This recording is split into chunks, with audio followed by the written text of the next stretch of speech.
J'ai été, j'ai été invité à dire un mot sur le concept de passage à l'acte dans la psychanalyse, qui est un terme issu de la psychiatrie et qui est en partie entré dans le discours commun. Je ne sais pas à quel point d'ailleurs les gens l'utilisent dans le discours courant aujourd'hui, mais il me semble avoir déjà entendu dans le contexte de chroniques judiciaires, en termes de passage à l'acte criminel ou terroriste. En tout cas, dans ce contexte-là, il évoque quelque chose de violent et de soudain. Euh, Malgré tout, il me semble que ces deux traits, violent et soudain, ne constituent pas l'alpha et l'oméga du concept, en tout cas tel que logifié par la psychanalyse. Et que d'ailleurs, tout crime n'est pas forcément un passage à l'acte. Donc, je vais essayer de mettre en avant trois, quatre traits qui nous semblent importants, trois, quatre traits structuraux de ce phénomène dans la psychanalyse.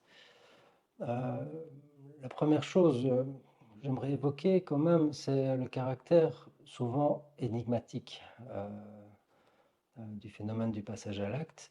Euh, tout du passage à l'acte ne se comprend pas forcément au premier abord. Compréhensible signifie qu'on pourrait en saisir le sens. Alors, quel serait le sens dans le cas du crime? Comme disait un médecin légiste récemment, j'entendais sur Internet, euh, les êtres humains s'entretuent généralement toujours pour le cul ou les écus, soit pour le dire autrement, pour l'argent ou pour le sexe.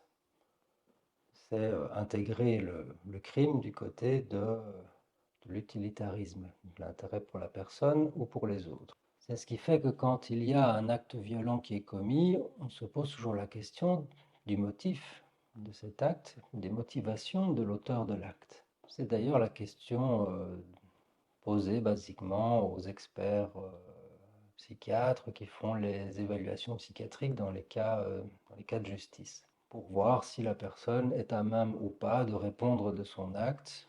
Doit-il être jugé et puni ou doit-il plutôt être soigné? Je me souviens d'un sujet qui, après avoir tué plusieurs de ses proches, euh, avait à raconter une version différente des faits aux différents psychiatres qu'il a rencontrés. Il a rencontré en tout 7 ou 8 psychiatres, auxquels il a expliqué autant de scénarios de l'acte qui avait été posé.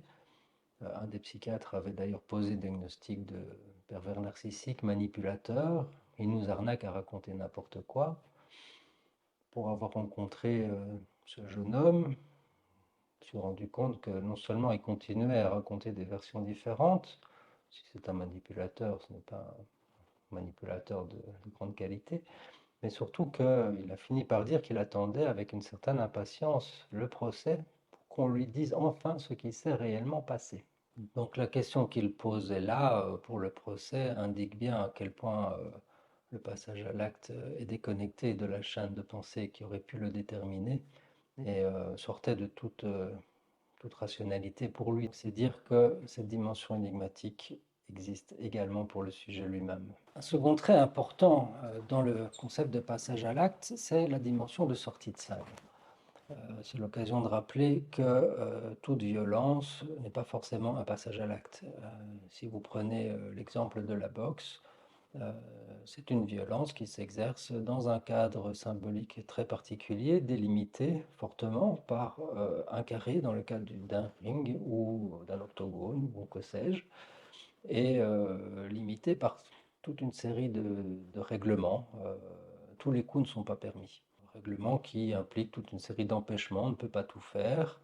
Ce règlement est soutenu par l'existence de l'arbitre et, chaque combattant se soumet à ces règles qui comportent l'idée que l'autre, du coup, l'adversaire également doit se soumettre à ces règles.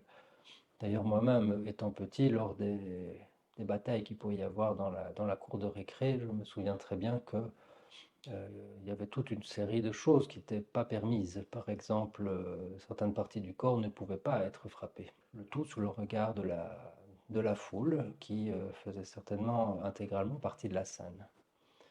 Le passage à l'acte, au contraire, le sujet se retrouve porté hors de la scène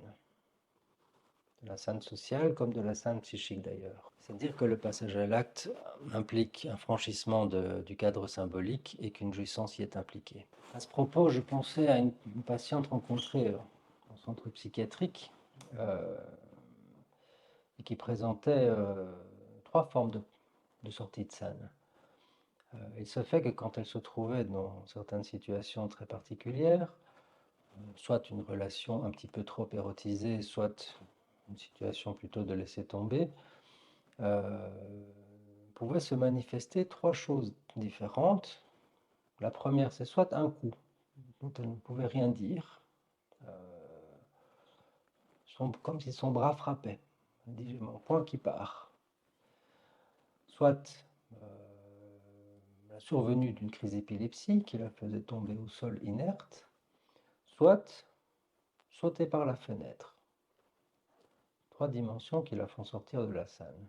Un troisième trait que j'épinglerai, c'est certaines formes d'absence du sujet. Un petit peu comme celui que j'évoquais tout à l'heure, avec qui demandait que le procès lui restitue ce qui s'était passé. Je pense à un autre un cas de parricide qui me dit, parfois rencontré en prison, je suis triste parce que j'ai tué quelqu'un et parce que je n'ai plus de père.